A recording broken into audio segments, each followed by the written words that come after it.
এটা হচ্ছে বাংলাদেশের সর্বোচ্চ চূড়া। লিখিত সর্বোচ্চ চূড়া কেওক্রাডাং। আজ 24 তারিখ, 24শে ডিসেম্বর আমার পদচারণা। এটাই হলো প্রথমকার নেম ফলক, যদি এটা অরক্ষিত, হ্যাঁ, কিন্তু প্রথম স্মৃতিস্তম্ভ, স্বীকৃতি স্থাপনা। হ্যাঁ, এই চারপাশের ভিউটা হচ্ছে এরকম। প্রচুর দর্শনার্থী এখানে আসে, প্রতিদিন ভিড় করে এইটুকু পয়েন্টে। এখানে থাকার মতো বেশ কিছু কটেজও আছে।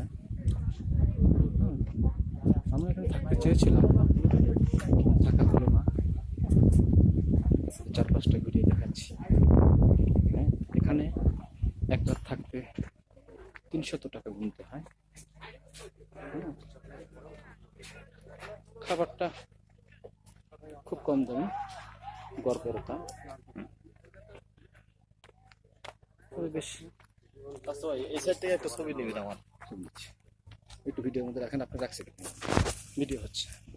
আজ আমার জীবনের ইচ্ছা পূর্ণ আছে, তার কারণ দীর্ঘদিনের একটা লালিত স্বপ্ন ছিল যে আমি কেওক্রাডাং জয় করব। আমাকে চেনা যায় কিনা জানি না। সেটা জয় করতে পেরেছি।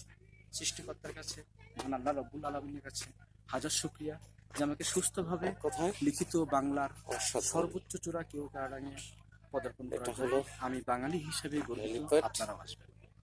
কেওক্রাডাং। আপনারা দেখুন কেওক্রাডাং এর ভিউ। তো আমরা এতক্ষণ কি করলেন, আপনি আমার ইয়েটা করেন নাই? এটা হলো ও আচ্ছা, ফ্ল্যাশ লাইট ছিল না। ওকে ওকে ওই যে